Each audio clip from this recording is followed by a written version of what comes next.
Today I'm with Allan Guggenbuhl, and Allan is a psychologist, a psychotherapist, and an author. Today, Allan, we're going to talk about your book, Men, Power, and Myths. So welcome. Welcome. Thank you for asking me for an interview. Allan, before we start, it's taken me a while, but I just put two and two together. I was reading Dick Russell's biography of James Hilman. And one thing he talks about in there is that James Hilman had a good friend in Zurich, Adolf Guggenbuhl Craig. Yes. And he happens to be your father, I understand. Yes, Jim Hilman was actually the best friend of my father. And during my childhood, when my upbringing, the Hilmans, as we know, his family with Kate and my siblings, and we always would have the holidays together. So we're actually quite close knit. So I knew Jim Hilman since I'm about 9 years or 8 years old. So he was always a figure who was around, and especially on Sundays they would sit there and talk. So it's actually quite the Hillmans and me and my siblings, were very, very close. Kate and Julia and Lawrence and all, so. Mm. And you come from kind of a long line of, like, your father was a Jungian psychotherapist, wasn't he? My father was a Jungian psychotherapist, yes. Did you ever think, well, that's the last thing I'm going to do, become a psychotherapist?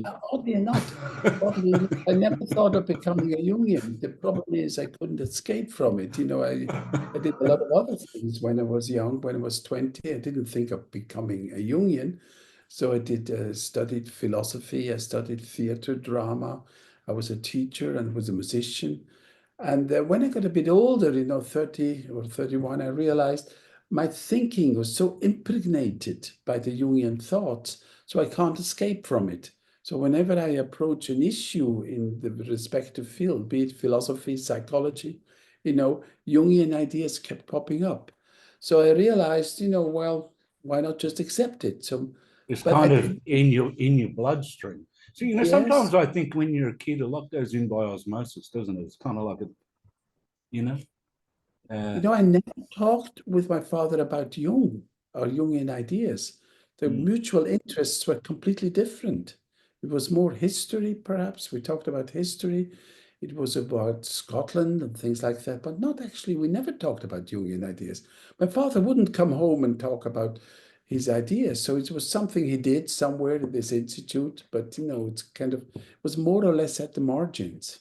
Jim talked about, and Raphael, they used to talk about the archetypes and myths and the gods and so, but we thought it was rather strange, although, me and siblings, why talk about the gods, so we weren't taught to think in Jungian terms. When I was reading the section of the book I was talking about before, Dick Morris's book, I was thinking of Hilman, Pedraza, and Pat Berry, was it? It was kind of around 1968, but they were just like, how the 60s thing was happening around the world, the kind of poor uprising, if you want to put it that way. They were a little sub-poor uprising in Zurich, it seemed to me, Yes, I think looking back, it was a good atmosphere. It was all at the margins. I grew up, from 6 years old in Zurich in the town, and it was very much with the things which were going on. And the Jungians were a bit at the margins. Also my father, but I found it inspiring, interesting, but I never thought they were really at the center of what was going on here. So what you're talking about, Although I remember once we had a club with protests, and my father once invited everyone to our house when I was about 15. So they all came, flocked into our house, I think dozens, from the village community. and we talked about it. So that was a kind of openness, and of course we got complaints from all the neighbors. Why do you allow all these strange anarchists, hippies, but he realized he was trying to have a dialogue, and actually, me and the colleagues, that these hippie figures, they all enjoyed it. They were being taken seriously. Very vibe. There was an incredible amount of energy. I mean, even when I was reading it, there was an upsurge. There was a lot happening. Yeah, it was a lot happening, but my father was a bit of a contrarian, and Jim a bit less. And, they're trying to find out what is the mood, what is going on. And so it was an interesting time, of course, because as you know, the 60s, it was a time when one thought everything would change and would revolutionize the world. And so it was a kind of the feeling of something. But I felt, well, that's just adolescence. Yeah. I realized only afterwards that these times were special. Yeah. Okay. And you come from a long line of, did someone else in your family underwent an analysis with Freud? Is that what I heard somewhere? It's my great aunt. She was with analysis. She did analysis with Freud, and she went to Vienna and was sent by my great grandfather to Vienna, and she did analysis there. So, but we weren't, it's a small community here in Switzerland. And, it's kind of, it was Freud then in those times. He was the kind of considered absolutely the supreme analyst to help in any issue, I think so. But yeah. Mm. And you kind of how did you get to Mexico, and how did that all happen?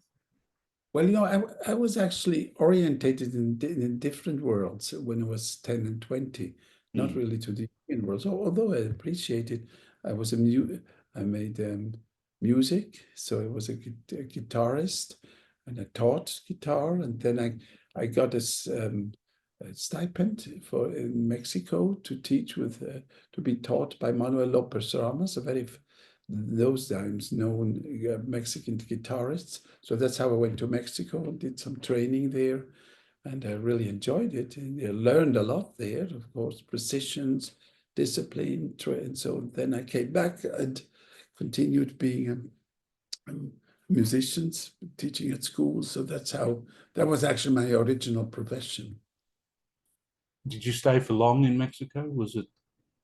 No, not that long. It was about altogether, I did different, probably 1.5 years. So Yeah. I went to Zurich and continued my training, but then gradually moved on to other fields within the music.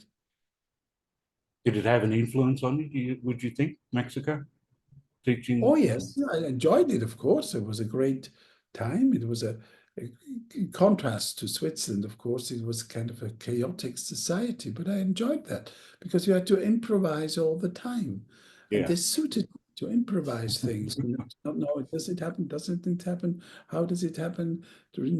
People talked a lot, and half of what they said was not true. The other half might be true. So it was kind of it was very playful. And in Switzerland, of course, it's a very orderly, structured society where things work, the buses are on time, and people complain if the train is 2 minutes late. So it was completely different. Yeah, opposite. So the opposite. So I actually really enjoyed it. I enjoyed the people, I enjoyed the culture, and especially also enjoyed the music there. My daughter's half Swiss. Do you know that? She's Oh, so she's a little bit more structured than me in some ways. Like she can hang up the clothes on the line, and I can yeah, learn things from her. But I think it's a bit of it's a misnomer in some ways. I mean, I know this is probably an excursion, but is that one thing I've learned about Switzerland is there's that strong Celtic undercurrent way back, isn't there? Like it's how like people talk about the clockwork of Switzerland, but the history, uh, there's Celtic well, churches and what do you mean, churches? well, there's a Celtic influence. Like there's a Celtic influence all through Europe, isn't there? And also in Switzerland. That's a bit difficult for me to tell because, my mother came from Scotland, and so that's a country I know well too. And I think Scotland has a lot of Celtic heritage, and Switzerland, I don't really think so. Not that, Not no, that much, no? no, not that much. There's a lot of things which I think are Celtic when in Scotland, like the singing together, the way they view things. So there, I think there's a lot of Celtic heritage. But in Switzerland, the Romans have been here, and then the Latin influence is big, the German influence, of course. So it's a bit of a mixture. So, and it has, from the mythology, of course, the mythology is often derived from the mountaineers, the Right. mountains are kind of there's a lot of connotations with the mountains. Yeah. And so even in the people live here in urban areas, and during the winter, they go up to the mountains, they hike a lot. Yeah. Hike is the most popular sport. So Sport. in the sun, they all hike up to the mountains, and a lot of them die, of course, because it's rather dangerous. And so this is the whole myth of Switzerland, the Yeah. mountain. But it's actually, when you look at the heritage of the individuals, it's completely different. Most of them have a completely different background, family background. It's actually, the myth of Switzerland is connected to the mountains. So, yes. In Australian Aboriginal society, culture, they have different people, the water people and the land people. And like I always find, unless I'm near water, I find, like now I'm about 5 minutes away from the ocean, but it's interesting how people, maybe act in accordance with whether they're a mountain person or a water person or desert person or whatever. It is interesting. It's just interesting if you think at the core myth of a country, what Yeah. are the stories actually one relies to? And it's fascinating how much money we spend in the urban areas, the towns, in order to keep up, to help the mountain cantons to survive. So Right. they get a lot of help, and Yeah. this also actually we could say we don't care about these people who live in this peasants who live somewhere in the Alps. Why should they live there? It doesn't make any sense. But we pay them a lot so that they're able to keep their pastures, to keep their cows, and so this is actually one of the core myths. Yeah. During the war, of course, there was this idea of fighting against the Nazis by retreating into the Alps and building tremendous forts. That's happening now again. Now, because of the Ukrainian war, we we start thinking about all these bunkers we've got in the mountains, artillery, secret airports. And this is part of this kind of Swiss Yeah. myth. Good luck beating the Swiss in the mountains, I would say. And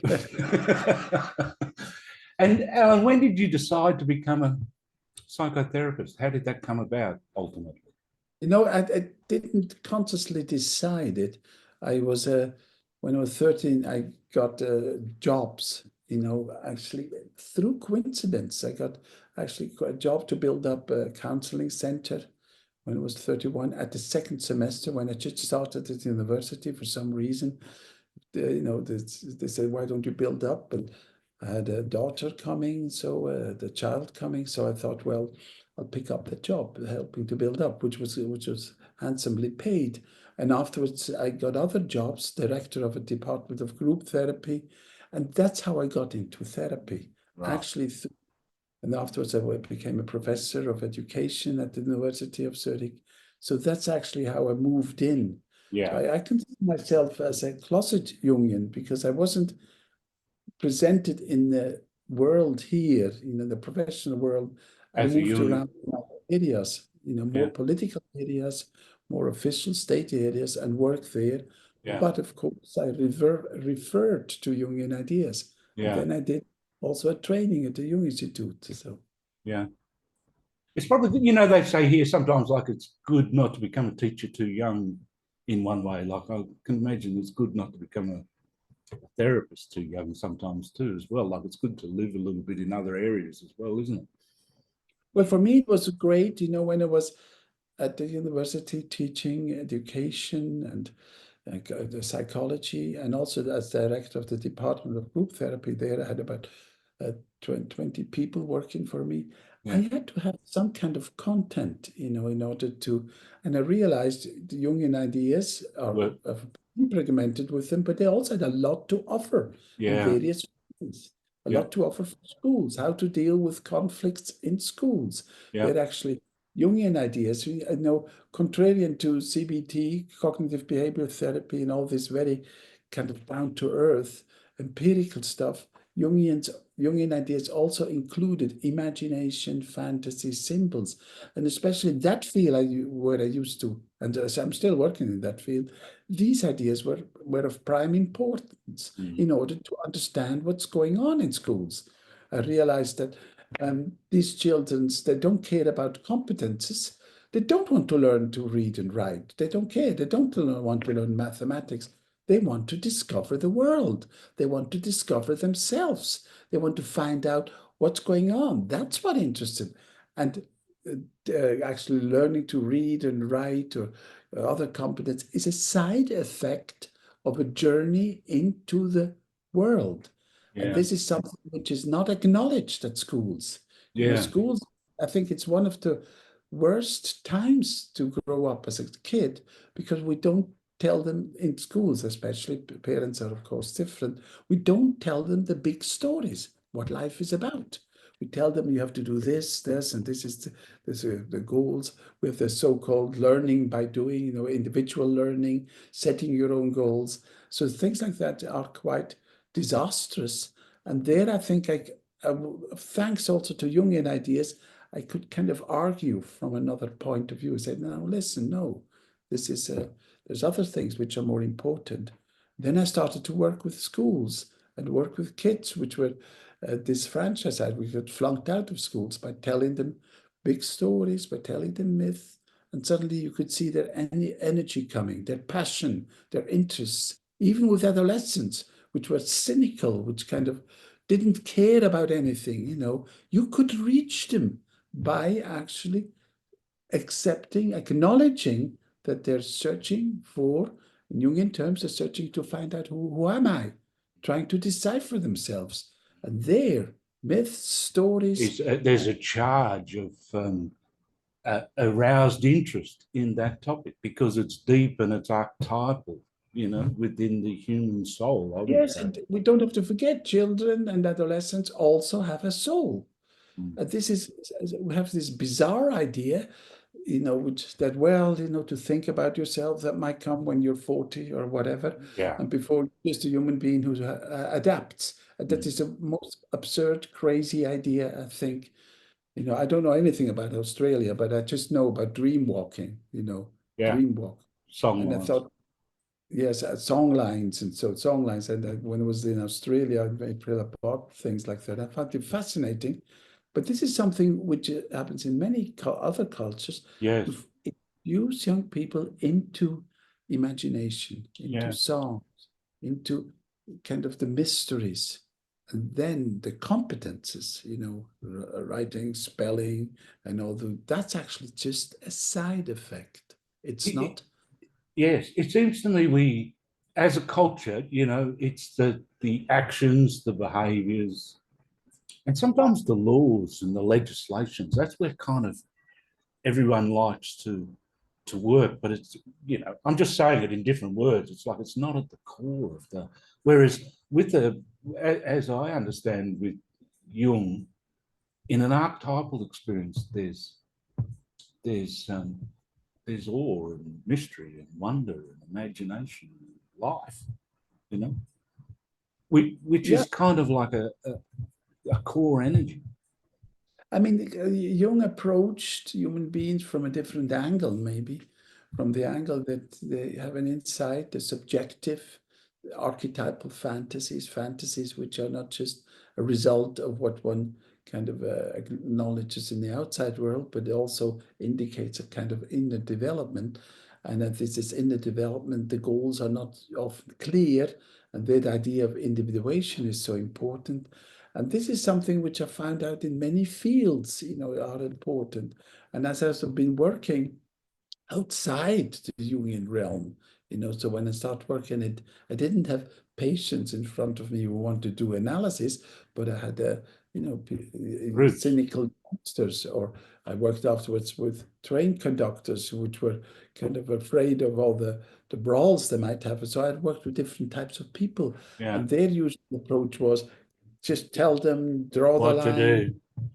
what to do this. And so it's just say stop when something happens. And all the internal things were not approached.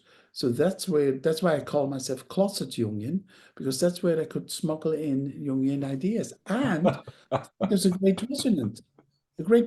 I mean, but you just have to translate it into Yeah. the, if you translate it, then you, and sometimes I have the impression Jungians, they concentrate on their own world, which is okay. It's Yeah. not, but, analysis, dreams, and so within a certain separate realm, which is fine. But, Yeah. your ideas can be applied to many, many areas. Well, on the street, it's kind of like it sounds to me from what you're saying like you've had a lot of exposure to different groups and different sectors of the society, which is kind of good. And there's that work of translating into different environments. That's a street Yes, view. there's other things which are important, like boys. I think it's a very difficult nowadays for young men to grow up because somehow they have such our society works with such a negative image. Boys learn at school that they shouldn't beat up girls, that they should be watch out that they don't respect the sexual boundaries, which is okay, but they should also learn other qualities, who they Yeah. are as men. They can be courageous, daring, have ideas, fantasies, Yeah. but they're being actually taught, watch out, you're a man, watch out. And Yeah. this intimidates them because boys as men have other qualities too. They're not just predators, they're not just No, abusers. And this is actually become the core, in our country, the core paradigm, especially in schools. Is well, of course, there has to be respect the other sex, respect this. it's Don't like be too loud. rules, Just and don't be loud. Don't interrupt.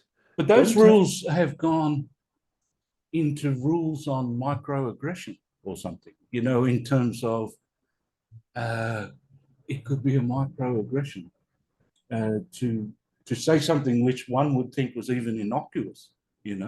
So those rules have become highly and for me sometimes I think you know obviously men have used masculinity in a toxic way. There's no doubt about that. We'd all agree with that, wouldn't we? But masculinity is not toxic. There's been like a bracket creep Exactly. sometimes to say, Something very important. Masculinity is not just toxic.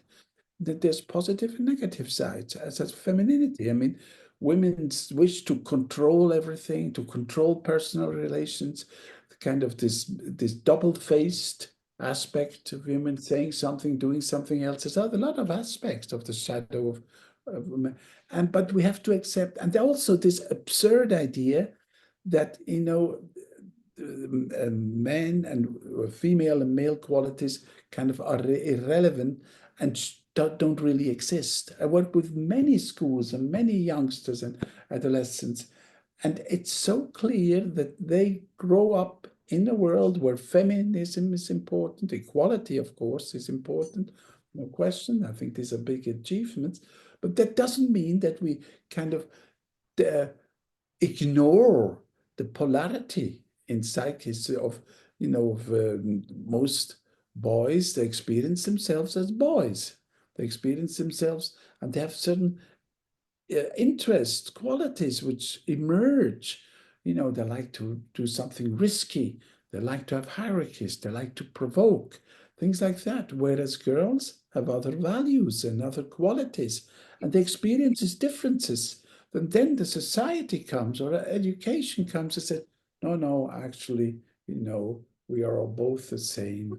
The differences are just implemented by society. This is a just misunderstanding. just constructs, Pardon? These are just constructs from constructs. society.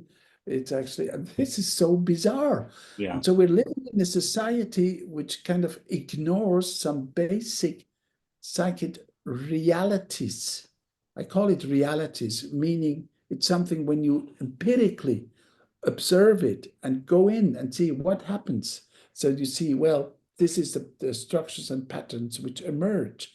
It's another question how you value them. But there, I think we're living in a bizarre. That's why I wrote this book, Man, Myth, Power. Yeah. Because I thought, well, it's boys often have these grandiose fantasies, these ideas of kind of has many negative aspects, but it might also have positive aspects. So it has both sides. You don't have to evaluate exactly. And I see this again and again when Yeah. girls have the talent to orient themselves through relations, where they through personal contact. Boys actually they're like flyovers. They go to somewhere else and they think of of these grand ideas. Not all boys, of course, but that's clear. But the vast majority. And then so this is one of, and the book Man, Myth, Power was actually a suggestion by a feminist, a German feminist, came up to me, and she was also working at a publishing house, and said, oh, this men don't talk about men. Yeah. Why don't you write just a book about how it is to be a man? That's what I want. She was a very progressive feminist, very known in the German-speaking world. But I don't find anyone who actually defends the position of men. And that's how I wrote the book. So it wasn't I it think you was were before your time a little. This is a bit of speculation. I'm going out there a little bit, but sometimes I think, this recent election in the US or whatever, and I'm a long way away, right? It's just idle speculation from another country. But what someone said is that whilst many people may have had concerns with Trump or whatever, concerns about him, they were concerned with the far left even more, and I mean, I suppose that's a political statement in one way, but I think this thing of that for men to think about masculinity or for boys to understand their masculinity is not a it's not kind of against the rise of the feminine. It's just something which is so essential, we just have to reflect what's going on, and it's essential. It's essential for boys growing up, and it's too different. It's interesting also when you see this election in the States, you see suddenly a figure appears and gets adored and gets a that will actually also kind of demonstrates some kind of, in a negative way, but masculine, masculine features or qualities.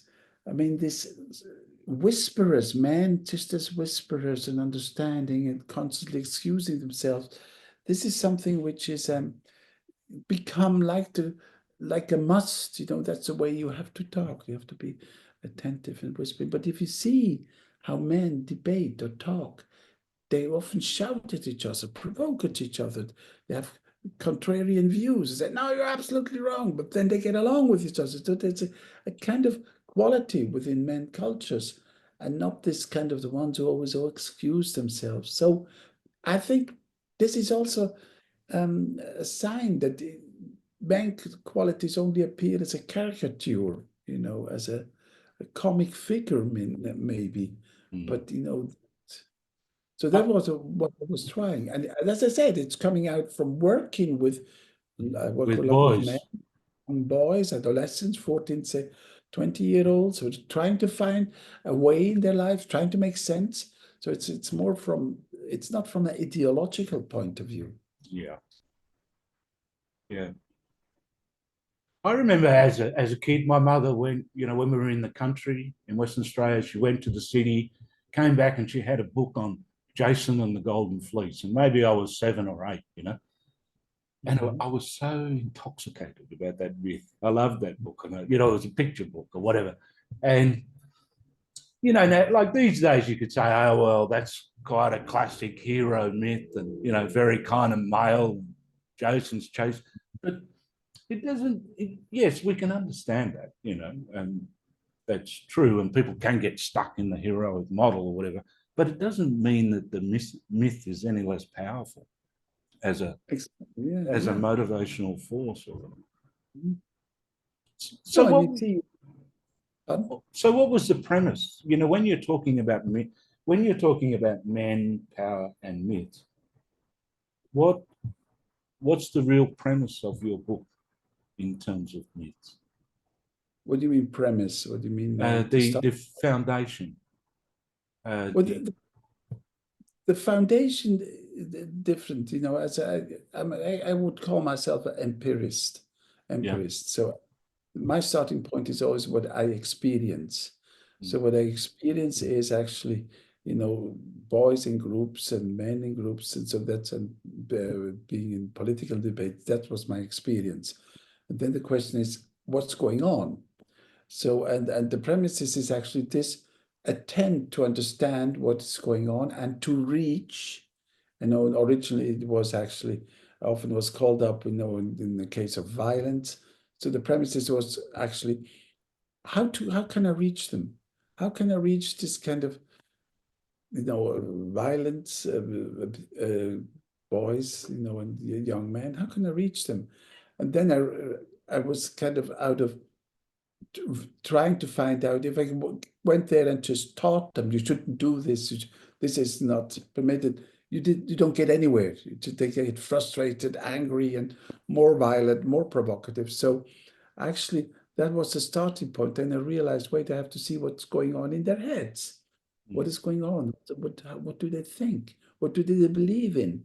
And then I realized that they often told me, you know, this myths, stories about bad boys doing this and that, you know, daring. And they realized these are stories, this is myth.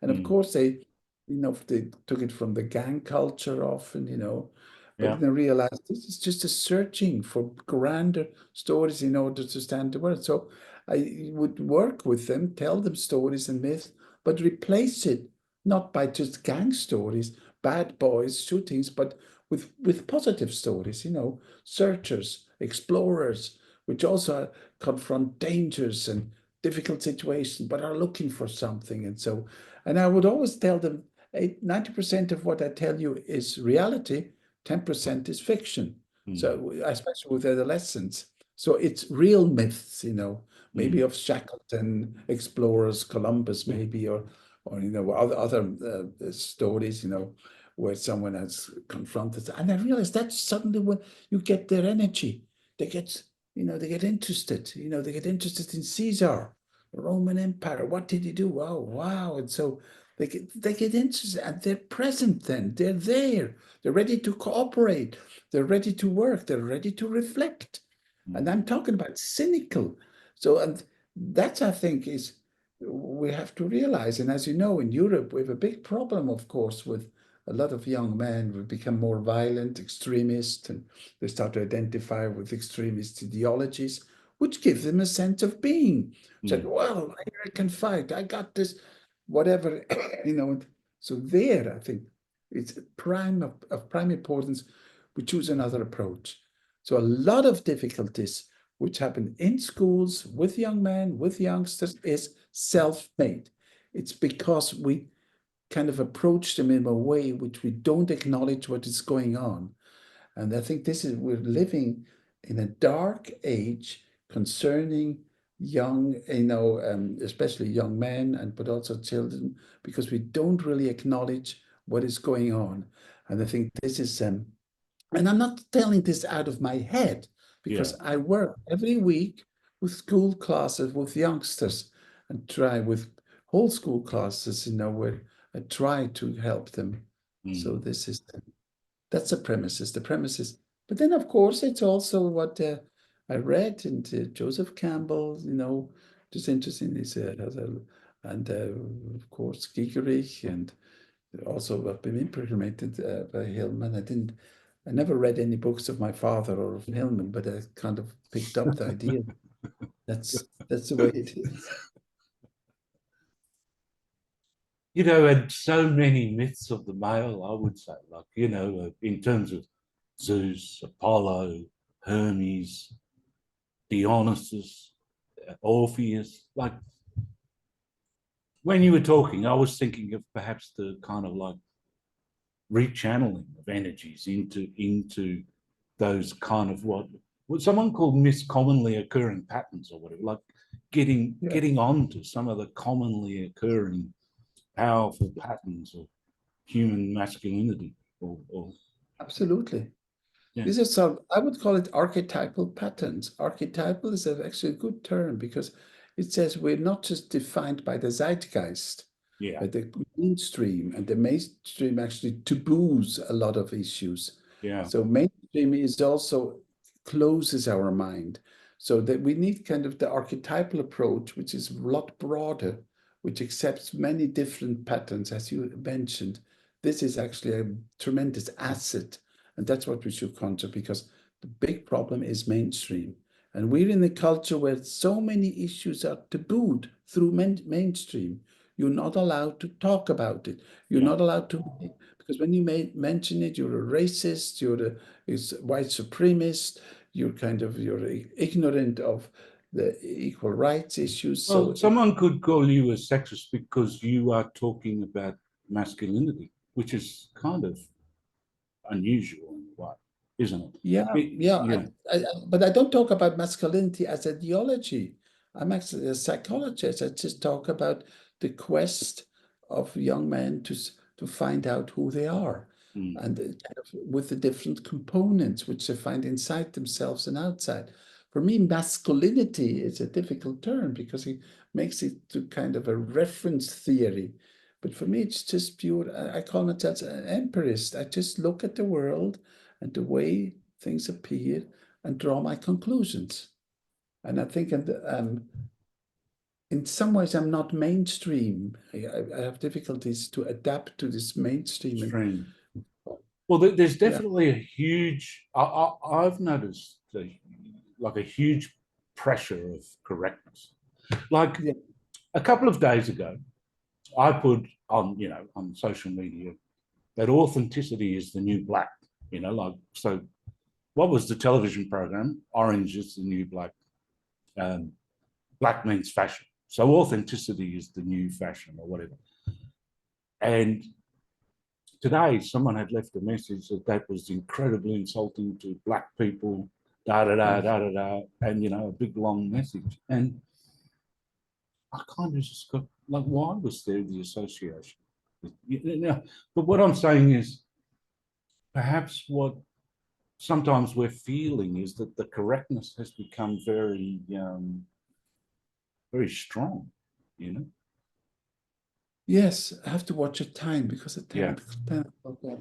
No, absolutely. And I think, you should, we, we, the problem is, and you're talking about wokeness, weakness. Is it actually the problem is that the subjective can define if you think something is hurting him or her, insulting. And that's what I call mainstream, kind of putting the subject, but that's an actually another issue. And I just thought that the mainstream ideas, which kind of then are repeated, and everyone thinks, well, this is the way one has to think, and this is progressive, and this is acceptable, and this is correct.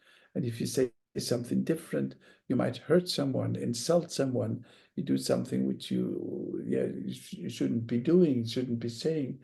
That's I mean, we have to respect others. That's clear. We have to be, but it gets a bit complicated when the freedom of mind and when we can't express things which we actually observe, which actually are here. Then it gets problematic. Then yeah, there's a gap between what actually is happening, like now we have this kind of a lot of young men which kind of follow a very machistic ideas of masculinity. We have it politically too, just yeah, provocation, loudness, and so, and we kind of say, oh, this is just awful. This is just not correct. We have to fight it, but we don't realize that this is kind of something like archetypal, which appears, which we have to look at and kind of cultivate in a positive way.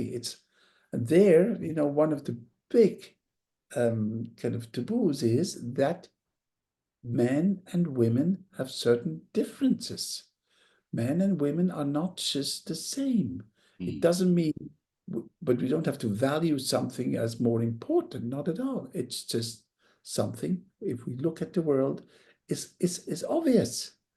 And it's obvious with hundreds of school classes I worked with, boys, girls, men, women, that's okay. Teacher, female teacher, male teacher, there's a difference. The world lives from diversity, and this is kind of negated. And this is the bizarreness. And this is kind of, which is strange. There's no real reflection on it. We say, well, no, we have this 62 different gender, everyone is bipolar, whatever. And so this is actually what I'm Yeah. so And trying do to you argue. take individual clients as well? Pardon? Do you take individual clients or patients? Do you do that? Yeah. Yeah. Yes. So what is the conjunctio? What would be the, as I see it, the conjunction of opposites that they talk about in alchemy or whatever, male, female, high, low, whatever. How would you see that with your patients, let's say? I Well, I don't know would look whether at that's well male articulated. qualities, female qualities. I would talk about that. I would just start from what they present, and what that's what I start. So it's very pragmatic. I have no ideology. I just come in and I start with what their concerns are, and what their references are, and what their wordings are, the metaphors, symbols, dreams are. That's where I start. I don't have any specific. I don't start and think, oh, this is a man and he has to think this way, a woman. Not at all. Just say, well, just see. I expose myself to whatever is presented. And then I see. So that's how I work. And just one other thing, Alan, is, okay, you wrote, how long ago was it now that you wrote your book, Men, Power, Myth? It was already 20 years ago. I So think so. what have you learned since then? What's been your feedback? Well, What's been your in many deepening? other fields, I'm talking about something which 20 years ago was of a major concern. Yeah. In the meantime, of course, I worked with other fields. I worked more with individuation, symbols. I worked with conflict, how to deal with conflict. So these are the other fields. I actually worked with education. I wrote also a number of books on educations and schooling. So these are the other issues. But the main book was then 20 years ago. It created quite a lot of interest in those times, and the debates, and it was interesting. Did you get a bit of flack at all? Pardon? Did you get any flack? Flack, I got a lot of positive responses, negative responses. I got into a debate, so I which I kind of, sometimes I just see that I was a proponent, proposing, fighting for men's rights, and I wasn't. I'm just a psychologist. I'm just looking at the issues, just trying to. So it was always difficult I always had to tell, no, I'm not actually a fighter for men, right? No, I'm just kind of trying to help, to explain. Yeah. So that's Hmm. just a moment. I have to check because I have a meeting, unfortunately, at 10 o'clock. They should be here now. Okay, yeah, no, that's good. Thank you very much, Alan, and I hope you have a good day over there. Yes, thank you for. I'm actually going to Australia next April. So. Oh, are you coming to Western Australia? Western Australia, yes. Well, maybe we could have a coffee. Yes, it'll be lovely. No, in April, I think I'm planning to go to Western Australia and hold conferences and so. I'd love to have a coffee with you.